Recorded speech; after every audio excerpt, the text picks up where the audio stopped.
Situé en face de Chaumont-sur-Loire, le plateau de la Gâtine-Tourangelle abrite 140 hectares de vignobles classés AOC Touraine-Mélan. Autrefois planté sur le coteau de la Loire, ce paysage viticole était visible. Aujourd'hui, une étude cherche à promouvoir à nouveau ce territoire. Elle est menée par le Conseil d'architecture, d'urbanisme et de l'environnement du Loir-et-Cher.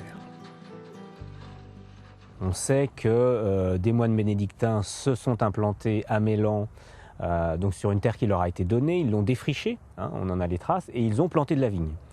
On connaît à peu près la date, c'est milieu XIe siècle. Le vignoble prendra toute sa valeur quand les rois de France, amateurs de vin, s'installeront en Val-de-Loire. À la fin du XIXe siècle, le phylloxéra amènera lui une transformation radicale du paysage.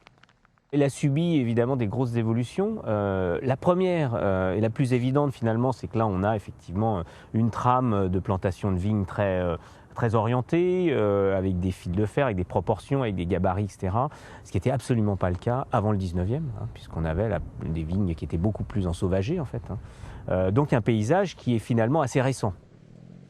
Dans ce souci de reconnaissance et d'identité, le CAUE et la commune de Mélan fédèrent vignerons, élus et habitants. Les vignerons replantent des vignes à flanc de coteau et les 600 habitants du village sont invités à valoriser le patrimoine communal. Nina, architecte paysager, mène ce projet. Il s'agit de réfléchir à la gestion des espaces verts sur un mode collaboratif. On avait envie de faire des choses ou faire participer les gens de la commune.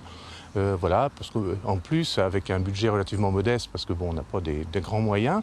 Donc voilà, faire participer les gens, que les gens s'approprient ce qu'ils construisent et après qu'on puisse ensemble l'entretenir, le faire vivre et l'intégrer dans notre village. Voilà. On travaille à la fois avec les élus, avec les habitants, avec les agents techniques. L'idée, c'est vraiment de brasser à la fois les idées et les compétences de tout le monde, se rendre compte aussi que chacun dans une commune comme Mélan sait des choses, peut les apporter au groupe, à la fois des idées, des savoir-faire.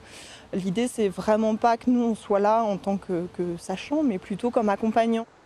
Ici, on est quand même dans un paysage assez fort, avec un village ancien, on voit qu'il s'implante vraiment sur le rebord du relief et qui domine une vallée qui fait une toute petite vallée, mais qui fait une boucle. Et du coup, on a vraiment cet effet de dominer un creux, et puis on est entouré par la forêt.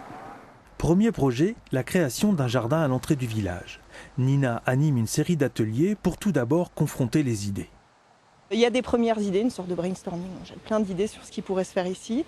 Moi, j'alimente, je vais chercher des images d'autres projets qui se sont faits ailleurs, de matière, de plantation, de plein de choses, parce qu'on n'a pas forcément les mots quand on est habitant lambda, pas habitué au vocabulaire du paysage. L'idée, c'est qu'on soit bien sûr qu'on met les mêmes choses derrière les mêmes mots, donc on partage tout un tas de photos. Les gens aussi, du coup, se sont pris à ce jeu-là de la collecte d'images. Donc, on ramenait des magazines, on cherchait des choses sur Internet. Et à partir de ça, on a commencé à dessiner le projet. Au final, le jardin s'est enrichi d'une cabane en saule vivant, de barrières, le tout fait de matériaux locaux. Châtaigniers, saules, piquets de vigne. Bref, un projet 100% local, conçu et réalisé collectivement. Il y a une dynamique qui s'enclenche en effet, où les gens se rencontrent, se découvrent, se redécouvrent, et où finalement il se passe beaucoup de choses entre les temps de rencontre. Il y a beaucoup de choses qui avancent avec les gens entre eux ici. Les projets collaboratifs permettent sans doute, à moindre coût, une valorisation du patrimoine. Mais l'essentiel est sans doute que ces projets permettent aux habitants de revisiter leur territoire, de revisiter leur histoire et en agissant, de se réapproprier un paysage commun.